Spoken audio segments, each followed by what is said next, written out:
याक्षी। एक डरावनी कहानी। किसी घने जंगल के बीच एक छोटा सा गांव था। उस गांव के बारे में कई भूतिया कहानियां फैल चुकी थीं, लेकिन कोई भी पूरी तरह से नहीं जानता था कि क्या सच था और क्या झूठ। गांव वालों के अनुसार उस जंगल में एक याक्षी का वास था, जो रात के समय उन लोगों को मार डालती थी जो उसकी सीमा में आते थे। याक्षी एक खूबसूरत महिला के रूप में दिखाई देती थी, लेकिन उसकी आंखों में गहरी गम और क्रोध का समंदर होता था। कहते हैं कि वह अपने मरे हुए प्रेमी से बदला लेने के लिए जीवितों को शिकार बनाती थी।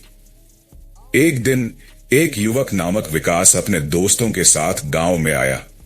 वह भूत प्रेत की कहानियों पर विश्वास नहीं करता था और चाहता था कि उसके दोस्तों को भी याक्षी की असलियत का पता चले। एक रात विकास ने अपने दोस्तों से कहा कि वह अकेले ही उस जंगल में जाएगा और याक्षी का सामना करेगा।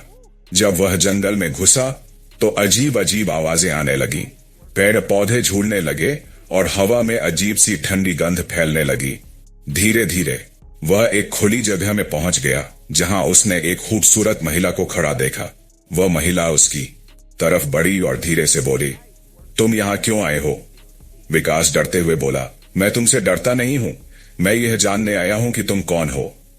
महिला ने मुस्कान के साथ उसकी तरफ देखा और कहा, तुमने मेरी तलाश की है, अब तुम मेरा शिकार बनोगे।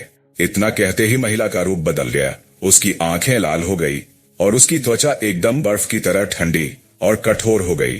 विकास समझ गया कि वह याक्षी थी, लेकिन अब बहुत देर हो चुकी थी। वह दौड़ा, लेकिन याक्षी ने उसे पकड़ लिया। उसकी चीखें जंगल में गूंजती रही, लेकिन कोई भी उसे बचाने नहीं आया।